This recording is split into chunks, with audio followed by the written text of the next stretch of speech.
Hey everyone, we're going to have a quick announcement for our unofficial sponsor, Nestea. Take the Nestea plunge. No people died of thirst or were harmed in the making of this podcast. With your host, Knotty Karate. Scruffy-looking nerve herder. And a rotating roundtable of awesomeness. Go switch off. Thanks for tuning in to another episode of the Star Wars Galaxy of Heroes InDepth.com podcast. I got a bad feeling about this.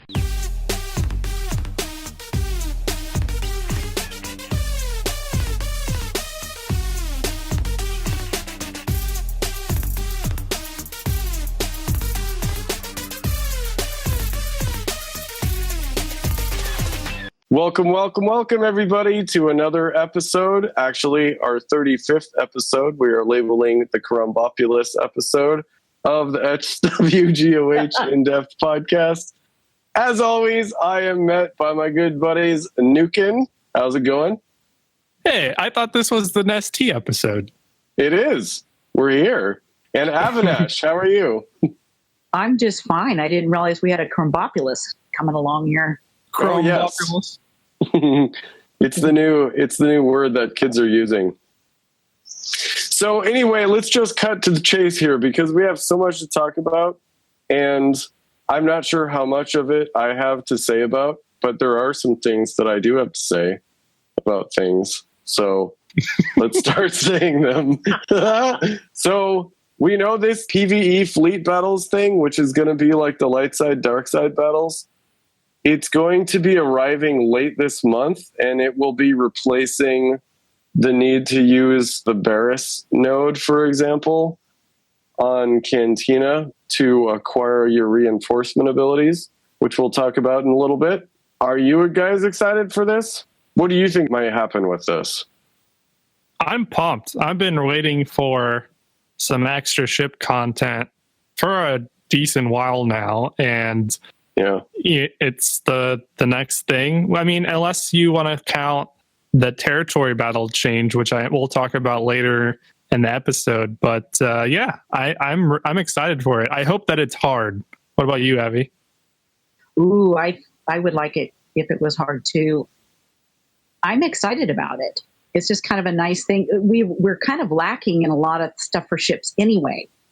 And this is just a nice filler, and it's going to be nice to get some of the rewards for it, whatever that rewards might be. Yeah, which we don't know about. But it seems, I would guess that the likelihood of things dropping, especially if you can farm and send the battles, are probably to be about as likely to drop as Omegas are, for example, in the PvE stuff now. I don't know. That seems to be the case. I'm not sure. They'd probably get a guaranteed event, like we have the one fleet event already to get those. Do you remember when like light side level 8 or 9 was difficult and people, couldn't beat it, and we even created channels and spreadsheets of trying to get people with good allied heroes? Right. I hope it's that tough or tougher. Really? Oh, yeah. Okay. All right. That's what I'm hoping it'll be. We'll see how it is. Wow. I don't know. To some extent, ships sometimes these days make me want to throw my phone across the room. So I'm not sure how difficult I want it to be, but hopefully it's somewhere in between there. Mm-hmm. So we also have what we noticed this week at the time of this recording. What are we in phase 5 of light side territory battles? Mm-hmm. So, and I thought it was a bug that it was just one battle in the beginning, but apparently that's going to be the change going forward that will likely affect dark side territory battles as well, is you get one battle. So they're focusing on long-term strategy and longevity for your fleet instead of, just getting rid of it or going through multiple phases with it, which personally I found to be more difficult. So I guess you two are happy then? Gluttons for punishment. I'm glad it's not super easy, but the difficulty today kind of caught me with my pants down, basically. I almost lost on both of my accounts because I underestimated and over platoon a lot of my ships, and so I didn't have a whole lot left to be able to work with. And I pretty much used the 3 ships plus all the reinforcements to get through. I also went to bed really early last night, so I happened to wake up early because I usually, when I log in, platoons are already filled. But I was like, oh, I can be here for this. And then I was just clicking like a madman on all the buttons. And when I went into battle, I was like, oh, wait, oh no, am I even going to be able to complete this? So yeah, word of warning, people, don't over platoon. I still completed it, but it was kind of by the skin of my teeth. Yeah, I had a similar experience to what Avi had. I went in and I was actually going to auto it because I always do. And I just decided to start playing it. And even on manual, it was kind of close. So it was a surprise. I like that it's harder. It should be harder since it's only 1 wave now instead of 3. And I believe that it's at a good spot now. It's probably where territory battleship should have been in the first place. Like now it is. It's true. They were kind of a joke or afterthought before. They were super easy before. Yeah. So, okay, that's a good point. Also, there are some new things that will greatly affect ships as time goes on, especially as, they've already added 1 new ship now. But the Omega and reinforcement abilities. So one thing I noticed about a lot of these things is that many of the ships that used to be the hardest hitters, for example, like Vader's Basic or Poe's Special, they now require you to spend these rare, it's like the yellow 5-starred ability mats. The ship Omegas? Yeah, ship Omegas, thank you. And these are pretty hard to come by, and some of the abilities require like up to 20 of them to knock something out. And interestingly enough, since the calibration, we talked about a little bit about this in the last podcast, is that some of the new abilities that are basic abilities that were upgraded take them essentially to their damage output in the past. So basic abilities are very good to upgrade for this, just for their damage, because it's the most used choice you'll take with that ship. And then some of them, and Nukin, you made a video on ranking the current reinforcement abilities, but they were just at level 1, right? Yeah, I made a video talking about the reinforcement abilities that you can use right now because all ships now have at least that level 1 reinforcement ability. Mm-hmm. And then at this point in the game, the progression of the new ships, I believe that all of us, we were talking a little bit about it earlier, but for those that are free to play and just accepted the inbox reward of the reinforcement mats, I don't know if it was 50 or 75. I think it was somewhere in that range, but it basically gave you enough to upgrade 1 ship to the level 2 of its reinforcement ability. And so far, both of you have only done 1 of those, right? Correct. Or Abby's. So it's like a total of 100 mats is what most people at the time of this recording could expect to have unless they purchase the other pack. Right. Yeah. I did level 3 on 1, and I'm holding off on doing a level 2 on another. Okay. And who did you give it to? Slave 1. Okay. And how do you feel with your purchase? I did the same thing. I like it because between Biggs and Sunfac, you have 2 taunters, like 2 tank taunters. So now I have I didn't need an extra tank taunter, but it's nice that Boba's ship, Slave 1, is an attacking ship. So it can taunt and actually do more damage. Biggs and Sunfac kind of hit like wet noodles. Yeah. So your Sunfac is your second reinforcement then? I put them all the way on the right because the AI likes to prioritize calling him in prematurely. And so I put him all the way on the right, but he ends up coming out of every battle pretty much. Okay, and Avi, what did you upgrade? Did you did I did upgrade my Slave 1. Yeah, Slave 1. Okay. And I did up to level 2 for Biggs. Okay, I did too. Wait, on reinforcements? Whoa, you did Biggs' reinforcement? Yes. You're not using him in starting lineup? No, I'm not. Oh, do tell. What's your starting lineup? Actually, Let's Clone hear Sergeant. this. Clone Sergeant is your first tank? Oh, because he's taunting by default when he has protection up? Right. Did you give him Omega upgrades too? Actually, Well, actually, find out here. I have to look you're at breaking it. the meta. Actually, I have him up to level 2. Actually, with the added 15%. That's not bad. protection. That was like what, 8, 9, 10 Omegas or something? He deserves that. Only one of his talents right now is not max. So he's One day when I have the mats, I want to upgrade him, but I wouldn't think of using him on starting lineup. And so Biggs is your first reinforcement then. Is that the case? Or just your Biggs backup? is actually, he's just a backup. I have Slave 1 as the first reinforcement, and then I have Biggs, and then I have Poe at the far right, and then sometimes I'll stick Rex. I'm just trying different combos to come up with something that I can work with, because my ranking right now keeps going down. So I just it might be because Biggs is not in your starting lineup. I'm not sure. I had Biggs in there, and I was still going down pretty far in terms of the ranking, and I've got a pretty tough ship shard. Yeah, it sounds like your shard is particularly brutal. And also this new ship change has brought a lot of people out of the woodwork that don't typically play as much or auto one battle just to get their, you know what I mean? Right, because I was sitting at probably around 27, 28, and I dropped down to like 145 overnight. Whoa. Yeah, and right now I think I'm sitting at around 145 right now. I have not been able to get past that. You need to join or create one of my elitist shard groups.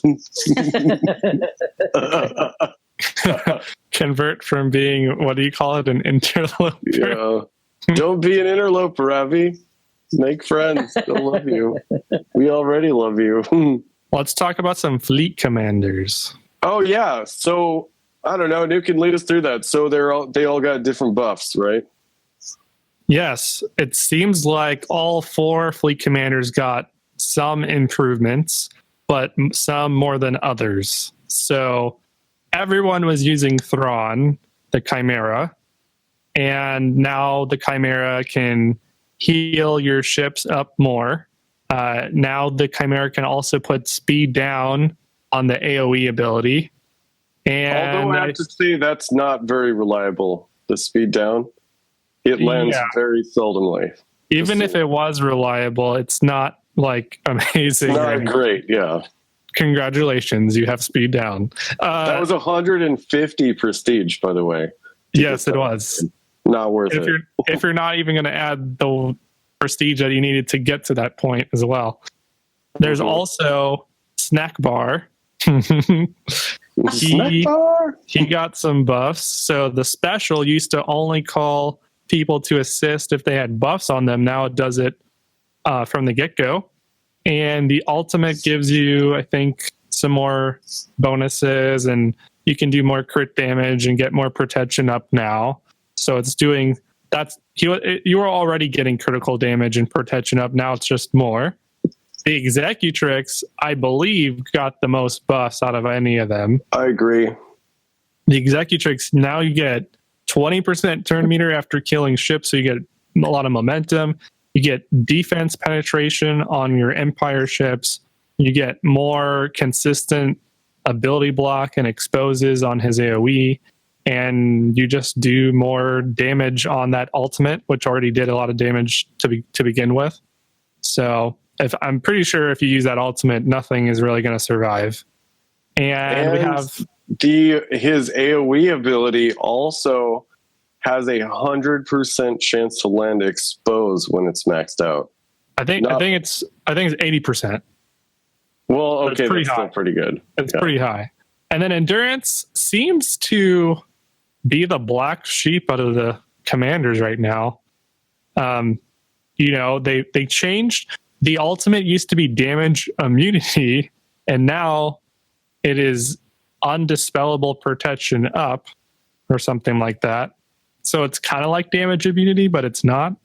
You also get retribution on your ships, which is nice, but typically you're only really attacking 1 or 2 ships at a time. So it doesn't matter if you have 5 ships that have retribution, right? Unless you are super reliant on AoE area of effect attacks. And also, there's a big difference between invincibility and more protection. there is, yeah. But it's so much protection that it's hard to dent. So it's similar. And yeah, I think there were some defensive stuff like crit immunity and more protection and stuff like that. But it seems like endurance did not get the bonuses that it needed to become meta. Like if you're going to be running in the ships 2.0 right now, if you're not running Chimera, Akbar, or Executrix, you're probably not doing so well. But I know someone out there is, probably having some success with the endurance. And I'm not saying that it's bad. I just personally think that it's not the best. I think it might be the weakest one of the 4. I agree. There is actually, why don't I just give a shout out to Mika on my shard. He has been running the endurance for the last 10 months, and he switched to Tarkin. And really? He's one of the hardest people on the shard to beat. There is a new Tarkin team. We saw it in our last territory war, which is Biggs, Sunfac, and TIE Fighter pilot. Mm-hmm. And then your first reinforcement is Vader. And it is unbelievably effective. So anyway, it's just a very effective team that we have seen used in territory wars. Seems to work well on AI. But Tarkin with Biggs and Sunfac as tanks, even though they both have value as reinforcements, having TIE Fighter on there to give target lock and then bring in Vader afterwards makes the team extremely difficult to beat as soon as they start killing people, because Tarkin's ability now has essentially what the Reaper used to do, except it affects the ships in the fleet rather than the capital ship. So it's a very interesting mechanic that seems quite effective. Anyway. Yeah, the Executrix is one of them I'm going to be working on next. I really would like to try out Executrix as my main ship. There's only one in my shard. There's 49 Thrawns and 1 Executrix. I'd like when you fight against it, do you find it's more difficult? Yes, I do, actually. I get wiped out every single time. I mean, it's good. It's very good. And we have someone in our guild who is not a believer, but I'm going to start with 1 shard at a time. I'm telling you, Executrix is the best. Better than Chimera. Everyone's running Chimera right now, right here, right? Right. Yes, right now. At this time, yeah, simply because, Executrix was, or not Executrix, but Chimera was one that was highly recommended in the first place before this all changed. And so that's what everybody was running, and that's what everybody automatically moved up thinking, ooh, this is going to be OP now compared to everything else. I could admit I got a little overzealous with my prestige expenditure. Exactly. But I had a big stockpile of it ready to rock and roll. So I don't regret Thrawn first. But I do wish that I had the foresight to know that Tarkin was going to be such a baller leader now. Well, if I had just waited a few more days or a week, then definitely I might have switched, putting the stuff onto Executrix instead. Yeah. Here's one thing like Nukin, you've been a long time coach to me in, how to do raids, how to do this, how to do that. And one thing that you press in a lot of like the team building that you've done and theory crafting and play testing it is how do you minimize your time playing the game? Because we all love playing the game, But one of the reasons we don't want to play is because it's like, oh, I could solo phase 2 to 4 of the hat raid, but if it's going to take me undivided attention for the next 3 hours, I don't want to do that. Yeah. So a lot of the team compositions are about minimizing the amount of time it takes and building the efficiency for that. And I think that with the Tarkin lead, what we're seeing with ships and the feedback and the people that have it leveled up and what they're experiencing is that Tarkin minimizes the time in a ship battle, which is the new challenges in ships 2.0, because the battles do take longer, ironically. Yeah.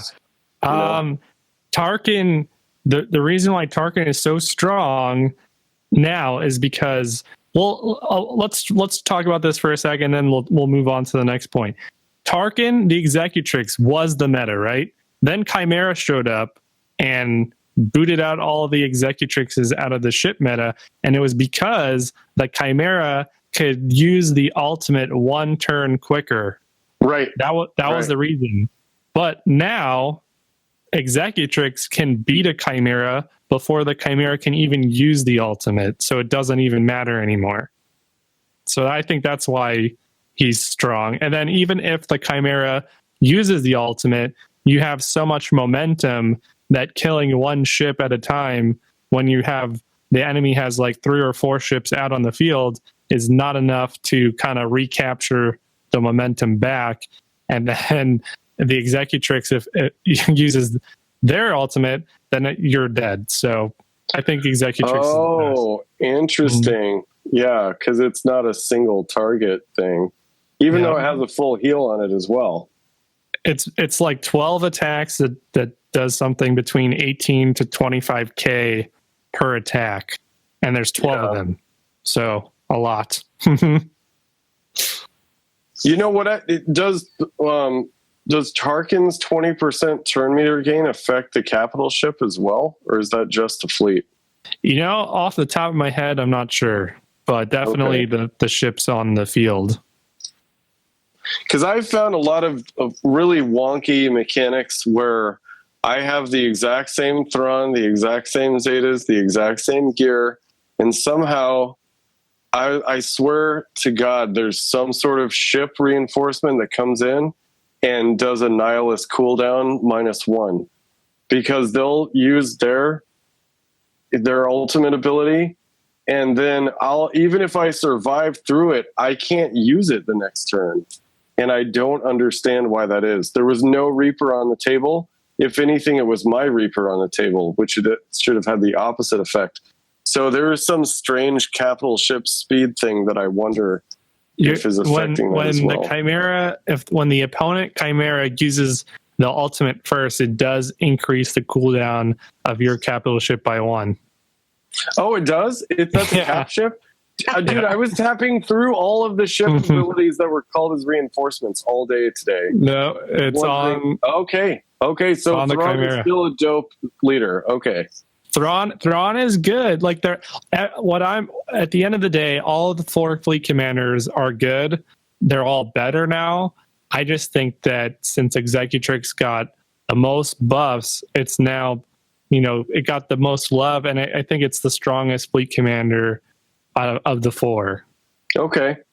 I would agree with that, even though I don't have the first person perspective, but I do struggle to beat them. These Tarkin fleets. Anyway, let's move on from ships. Let's talk about our lead-in sing-song commercial for dipping into some Nestea. So Enfys Nest, she is, in my opinion, I'm pretty sure you both might agree that she is without a doubt the best, as well as the least known and just random character from the new Solo movie, but she just happens to be amazing. So first impressions of her, I think a lot of people from the start realized that she was going to be a good character. She seems designed for PvP. I leave it to people smarter than me like Nukin to figure out if she has a good home in the raids. Well, actually, you may have already made a video on it. I can't remember. I did a tank raid video where There you go. Yes, thank you. I replaced her with Wampa and did 30 million. 30 million? Okay, you talk now. You take over. You talk about Enfys Nest. Okay. Well, she's not a raid character per se. And, I don't think she'll do anything helpful in the Rancor or, in the Sith raid. I don't think she'll be like a game changer. But in the tank raid, at least under Darth Vader, you can do about 30 to 40 million with her. But it's just not as good as a Wampa. So okay, what about PvP though? Because she has had an impact on that. At least PvP, with people experimenting. PvP, she's very strong, and I think Avi probably has the most experience out of all of us. So I want to hear what she has to say about Nest in the arena. I really like Nestea. I've been using her in arena lately, and I totally maxed her out. I just got her last Omega on, and modded and maxed to the hilt, and I absolutely love her in arena. I've got What's her the team you're using her? Oh, Rex team. Rex lead, Nihilus, Scion, and Thrawn, along with. Ooh, neat. And it seems to work. It works really, really, really well. I have had absolutely no problems in arena whatsoever. And for a while, just before that, just when the meta was changing with Traya, I was dropping in rank from about the teens down to, at one point, down to 117. And I was having difficulty climbing back up. And this is on both of my accounts, which are fairly high up. So once I got Enfys Nest, then I maxed her out and put her on the team. And I got her to like 14. And she actually held there for 46 hours in the same rank. All I did was just go in and forfeit just to see if she would change rank at all. Did not change rank for 46 hours. Interesting. So can you beat a Traya team with that one? I have actually not been up against any Trayas whatsoever in my shard. Oh, they usually are in the top 10 right now. Right. We have a Traya bullet point. We'll talk about that in a sec. I was just curious if you had been able to beat I'm not in an arena shard, so they try to make sure I don't get anyways near up towards the top. But right now they're a little tweaked, I think, because I've been kind of poking the hornet's nest with my Enfys Nest, which has been kind of nice. Today, I just went up against a Rex, Mother Talzin, Wampa, Scion, and PK, General Kenobi. And I stepped away for a second. I just kind of put it on auto just to see what I would do. Stepped away for a second, came back. Enfys Nest was all by herself. Everybody else was killed. The only one that died on the other team was Rex.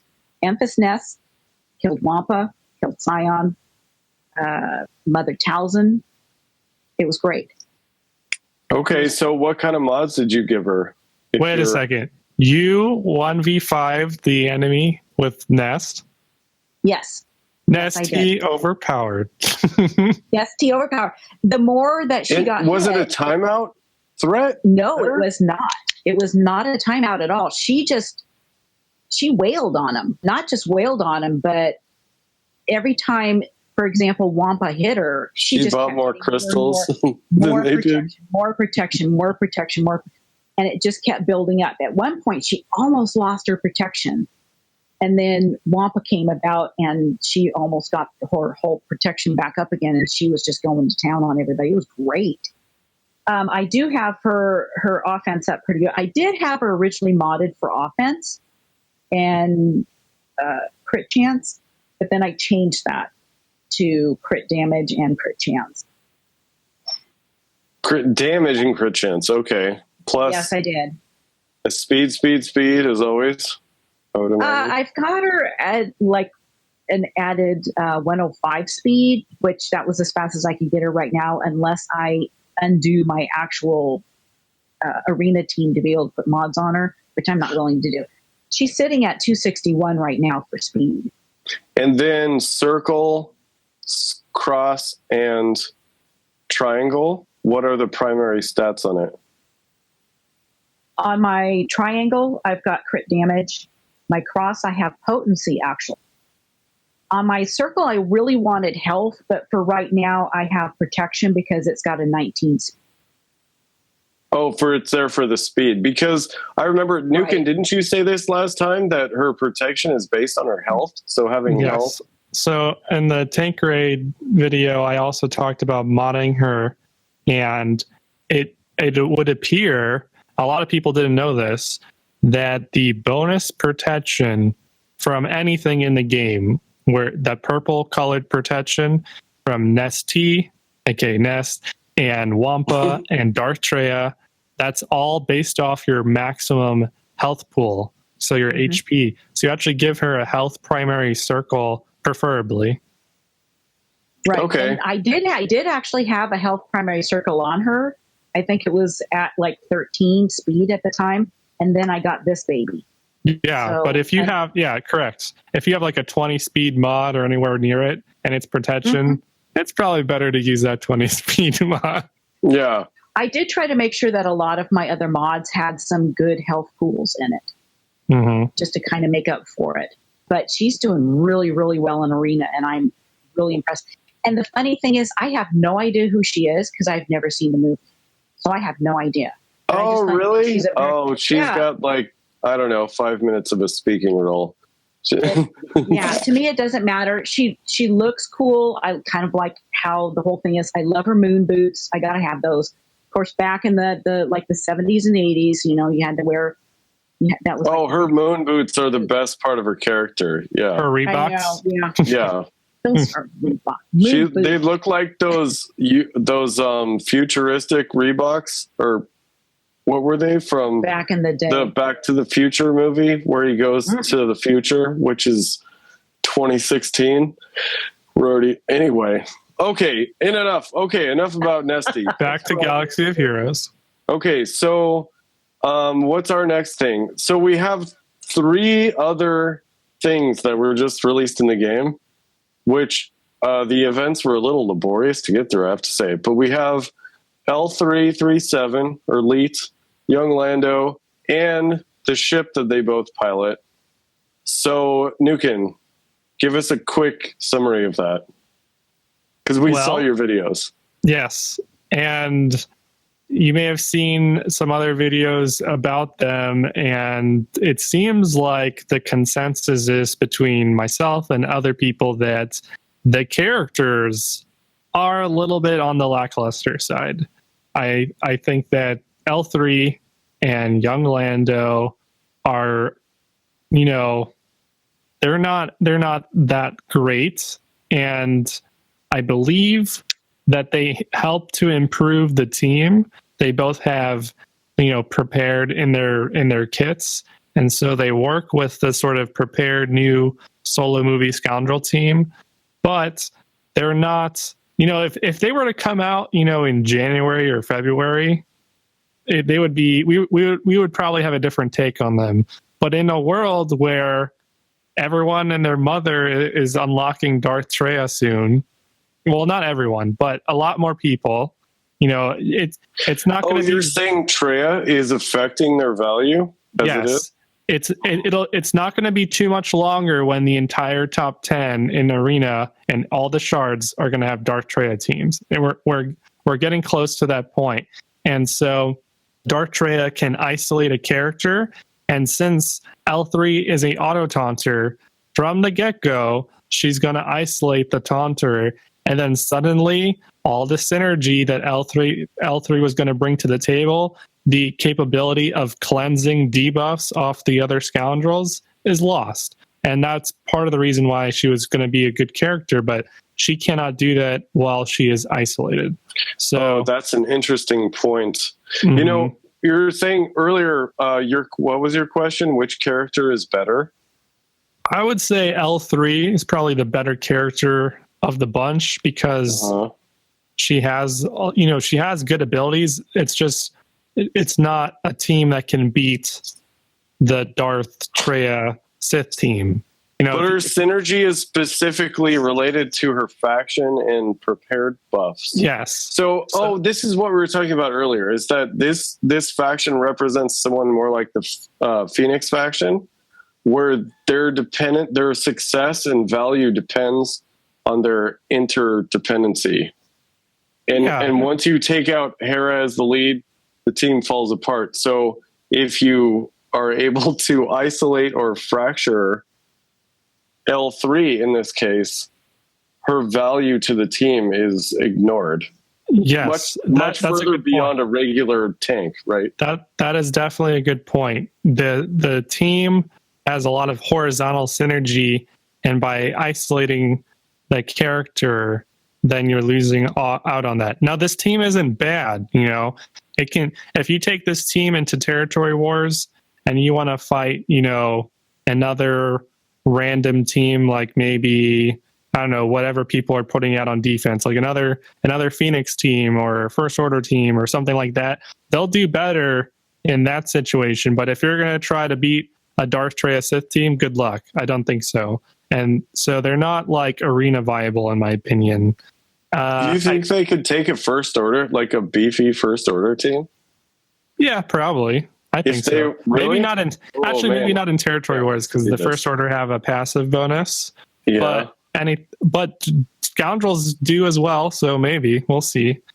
I think Would you consider that with a Kira lead or with another? Yeah, I'm talking about a Kira lead. I think that Nestea, we were kind of talking about her. She's like the plug and play character of the new Scoundrels, so you can throw her anywhere. But if you're going to use like young Lando and L3 and and the new Han Solo and Vandor Chewbacca, you probably want to put them on a Kira lead or something like that. Oh, here's one other thing. So we don't know if the release cadence of the characters that we get from this new movie, because there are many new characters in there. Are we going to see any more? And if there is a limitation, in your opinion, because it's my opinion too, that Kira does not offer enough value as a leader to the team in the current state to really like take them meta or whatever you might say. But might we see more characters? Because perhaps if they introduce a new leader character for this team that uses the prepared buff that also functions off of that, it might be really valuable. Who knows? I think that the new leader would actually be helpful, because Kira lead is, I believe, holding back Nestea. I think that Nest is definitely the strongest character, and you know, she should be allowed to become that much stronger under the Kira lead, but she's actually better on other leaderships. So I think that, you know, anything. She's a plug and play character. Anything. Literally any other leader. Okay. Literally anything. You know, you could actually run Nestea on a faction that wasn't Scoundrels. That's what I'm talking about. Okay, pretend I'm stupid because I actually don't understand. But why is it that Nest does not get any benefit from Kira? So, like, if you were to run, you know, a Jedi Knight Anakin Jedi squad with 4 Jedi and Nestea, that would work. Like, that's, well, maybe I'm exaggerating, but I think the new Scoundrels are a little bit on the lackluster side. And Jedi are not that good. That was a bad example. But what is it that is lacking in Kira's leadership? Because on paper, it's really long. It's a lot to read, and it looks like it offers them something. There's them a lot of buffs. Yeah, you know? There's a lot of buildup in her leadership. They have to crit multiple times to get the bonuses, and you know, when you're in a situation in arena, the battles are shorter. So there's that. So basically, they have to go through a list. Let's review it for the listeners, because they probably don't have this leadership memorized. So we'll just cover this real fast. Okay. Scoundrel allies are going to get 20% critical chance, and whenever they score a critical hit, they recover protection. And on top of that, if they're an attacker, they get offense stacking. If they're tanks, they get critical avoidance. If they're supports or healers, they get 20 speed, and that stacks 3 times. So I personally believe if you were to improve this leadership, you would give Scoundrel allies more than 20% critical chance, or you would give them something else like 20% critical chance and 15% critical damage or something like that. And that stacking component, either have it stack more, so it has a maximum of 3 stacks, or have each stack, increased by a certain amount. So, for example, the offense stacking is 10% offense stacking. Well, it's that's quite low. And it stacks up to 30% offense. So critical chance as a bonus to Nest does not really add to the whole of the sum of her parts. A lot of the Scoundrels already have pretty good critical chance as it is. So, and plus they were modded for that. they get critical chance as a bonus in TW as well. So if that's where you're going to use it, you have plenty of critical chance. So this leadership should have given them maximum critical damage or something else, like a new mechanic, giving them 20% critical chance and the ability to recover protection. They already have like protection up capabilities. The Nest has bonus protection gain. What are you going to do with 10% protection recovery? I just think this leadership is not amazing, and this leadership is holding back the new Scoundrels. Think about Jin Urso and the Rogue One characters. Back then, the Jin leadership was actually a competitive leadership that you could run in the arena. Now we have the Solo movie, a similar sort of, it's not an episode type of Star Wars movie, and we have all these characters, and the leadership is holding them back. So that's where we're at right now.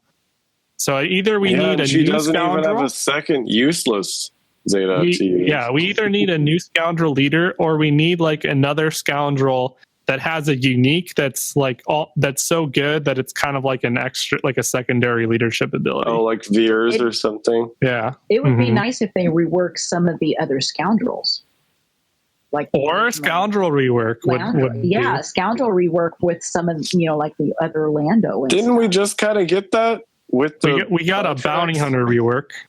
Bounty hunter, but not an old Scoundrel. It'd be really nice if the old Lando got a rework and he. Yeah, old Lando could be more charming. He is the character of the month. He is. So true. Maybe it preempts something. Okay, so we went over the new solo characters. Obviously, the popular favorite is Nestea. That's unequivocal. Absolutely. Okay, so one of the reasons. So we talked about why is the new team that suddenly uses this new function in the game prepared, which I don't have much experience with using because I don't really use the team and I'm not actively working for it.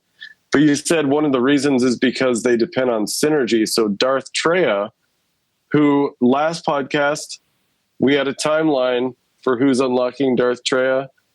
How long was our last podcast? 2 weeks? 3 weeks ago? We do a podcast about once a month.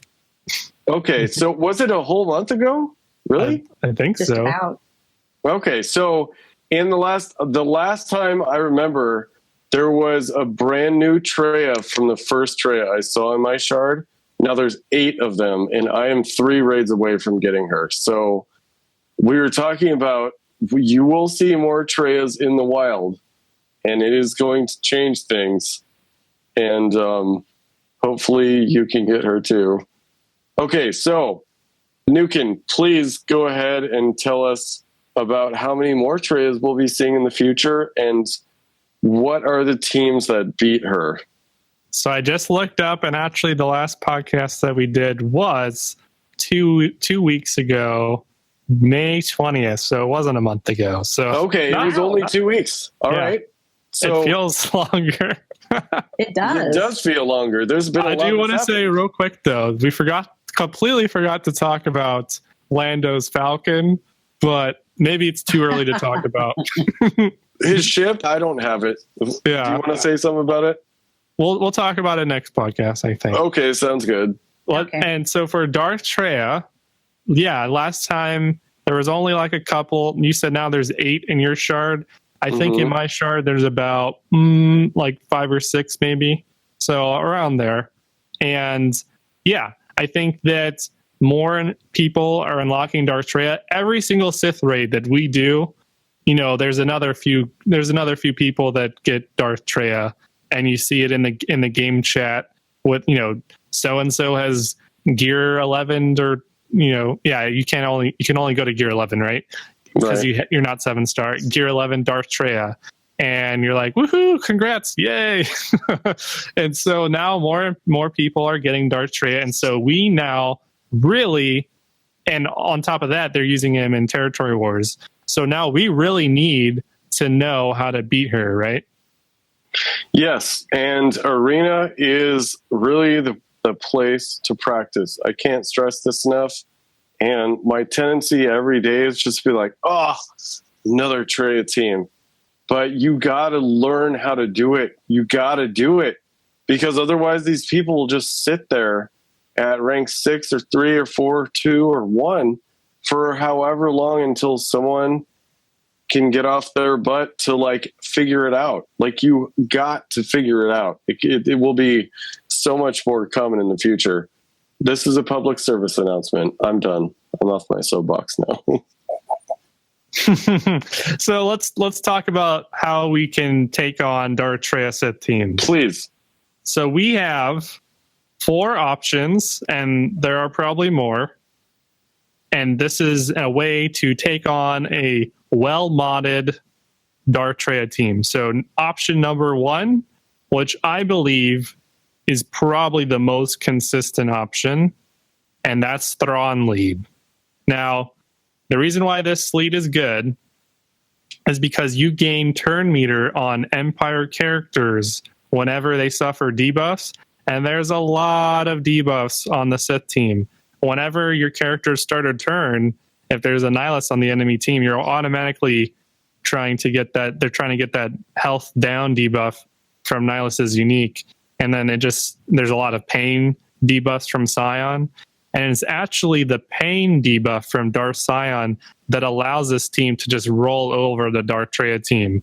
When Magma Trooper attacks Darth Scion, he gets a bunch of turn meter because of that pain debuff. It's like 80% or something, right? Yeah, it's like 70%.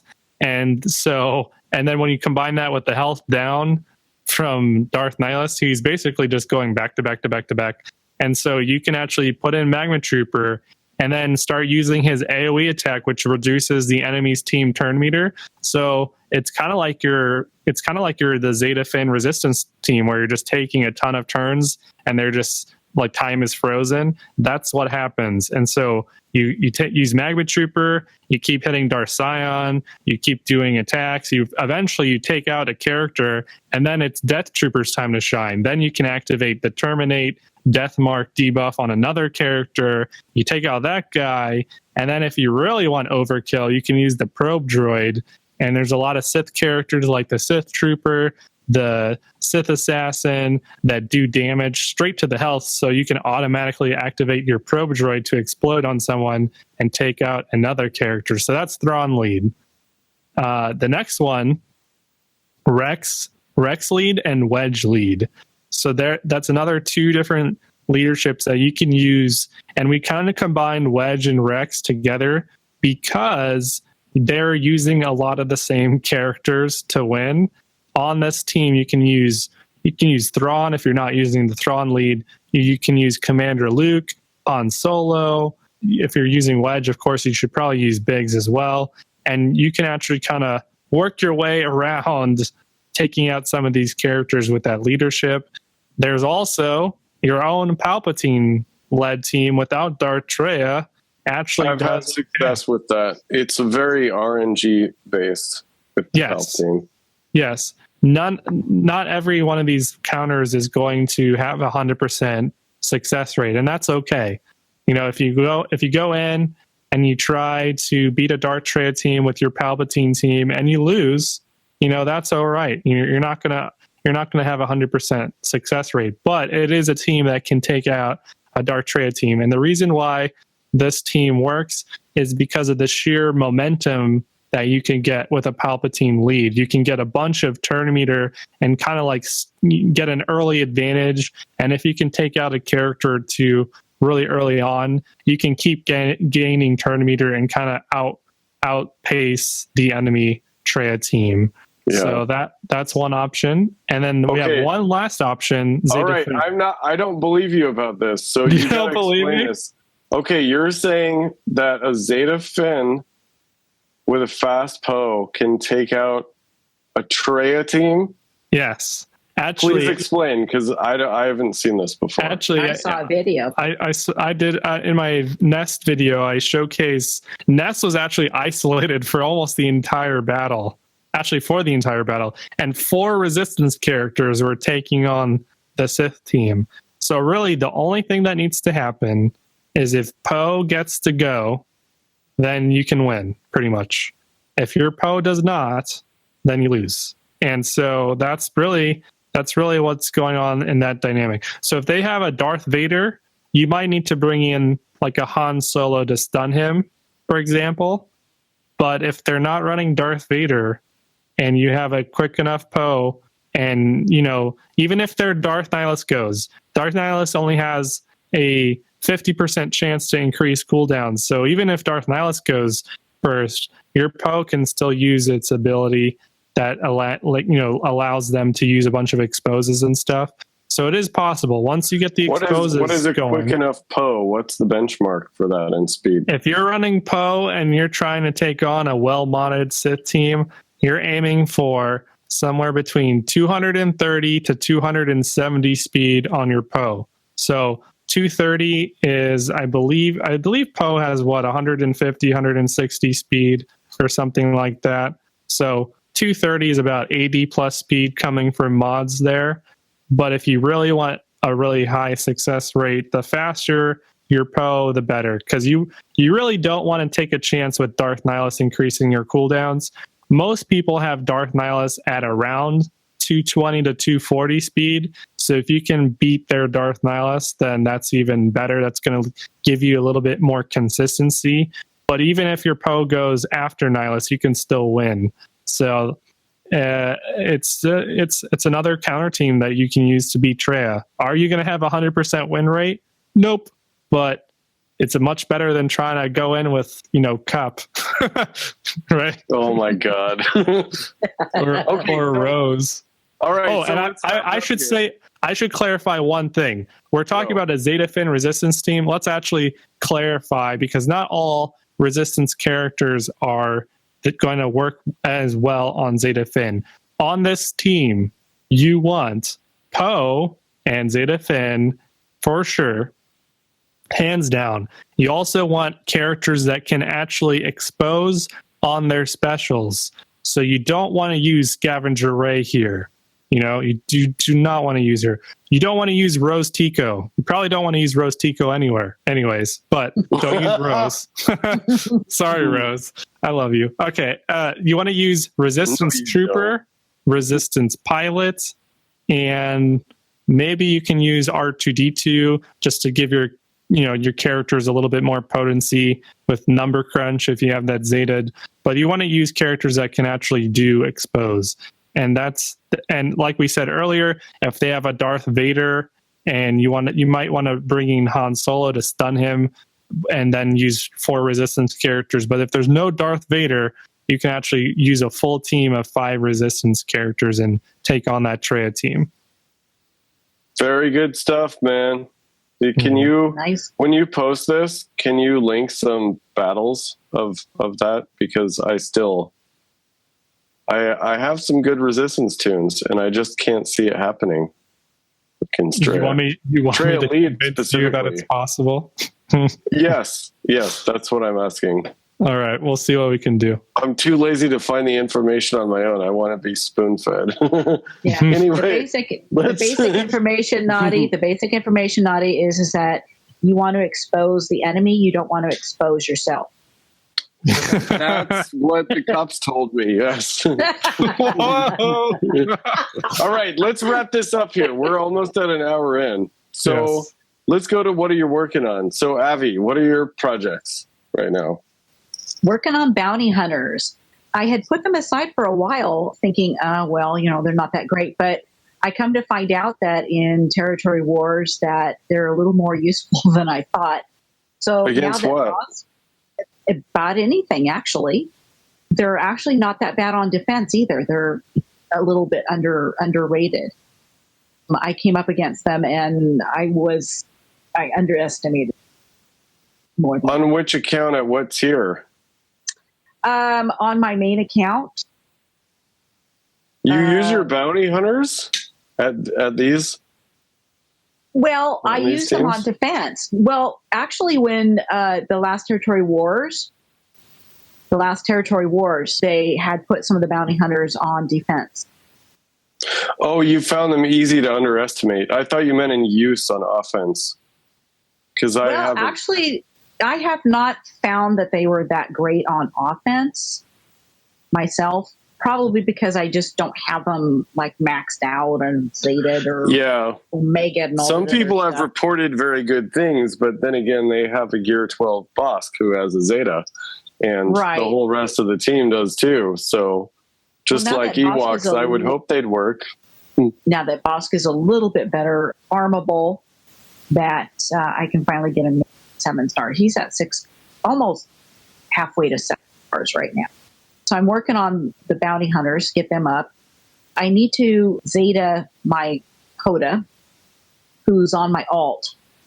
So I've got that one at G12 right now, and I just need to put a Zeta on him. And he's doing really good in the Sith Raid in phase 1 Coda. And then I'm just slowly working on ships, because ships is not my favorite thing, although now it's kind of taking. So, but I'm just going to slowly work on those. Cool. Nukin, what are you up to? I got my 7-star Hermit Yoda Jedi Scumbag, so he's done. Got him out of there. I Gear Just today? 12. In the past week or so. Cool. I Gear 12 my Akbar and Sunfac for ships. So now I have a Gear 12 Fleet Commander who's light side, and Sunfac, who I think is probably the best tank in ships right now in the game. I took him to Gear 12, so I'm putting my money where my mouth is, I guess. And I am grinding out Scion, still grinding him. Now that he's getting almost to the 7-star mark, I'm almost done.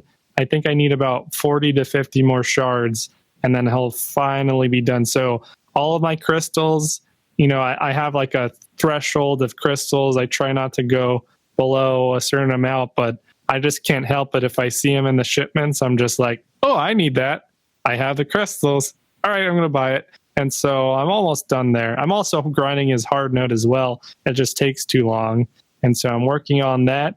And I'm working on making sure that he has the proper Gear 11 gear to take him to the Gear 12. And I'm also hoarding his Gear 12 pieces. So once he's 7-star, he'll go from nothing to, well, he's not nothing, but he'll go from Gear 11 straight to max immediately. Nice. What about you? I've kind of been in a stalling pattern just in the gear hoard for Traya, which I still need 3 more raids, assuming I get 6 shards per raid, which seems to be the average poll. So I took Kylo. Everyone was teasing me about my unmasked Kylo being Zeted, but at Gear 8. So I got him to Gear 11. I got Enfys Nest to Gear 11. And right now, I'm really just kind of looking at everyone, down my nose and being like, you don't deserve Traya gear. So I don't know what's next. But I've been really into ships, and I gave 2 reinforcement abilities. I gave to the Reaper and the Slave 1. I really want to work on my Tarkin ship because I feel like that is probably the best bang for the buck in the current meta. Yeah. And other than that, I'm just, when you wake me up and I want a nap and you say, can we record a podcast? I'm like, I'm there for you, man. Sure, let's do it. Let So me here ask we you a are. question. Let me ask you a Yeah. question. Are you grinding the Cantina Reinforcement Barris node? Not after the double drop stopped. I went back to Sith Marauder. Yeah, that seems to be the consensus. Everyone kind of splurged on that node and during double drops and has not returned. I got 25 total out of it from 3 refreshes per day, plus one if I felt lucky, like another 200, maybe a second 200 refresh. Like I had prepared for that and stockpiled the energy too. But I'm telling you, that was a lot of energy. It was probably somewhere around like 1,400 energy total during double drops to get 25 to do one upgrade on one ship. That was pretty sad. I got 12. And that was during double drops. So that means that's like, well over a week for the same things during regular drops. So perhaps they expect you to be able to get one every other week if you spend all of your Cantina energy on that node. No, give us our PvE ships. We need PvE ship action to do this. I agree. Yeah. I also want to say that for Knotty, he wrote down 7-star Nest also did other slutty things. I didn't. We just talked about what I did. Like, you didn't do me like that, man. I see it on the list. I see it on the list, so I know you wrote that down. I didn't write that. Did I? Okay. No, I never saw Nukin write that down. Yeah. Okay, time to close it out. We're over an hour. The majority says you wrote it down, so I don't know what. Well, fair enough. Some of this might make it into bloopers. We'll see. Thanks, everybody, for being here. Thanks for listening. Welcome to another podcast, and we will catch you on the flip side. Aloha. See you later.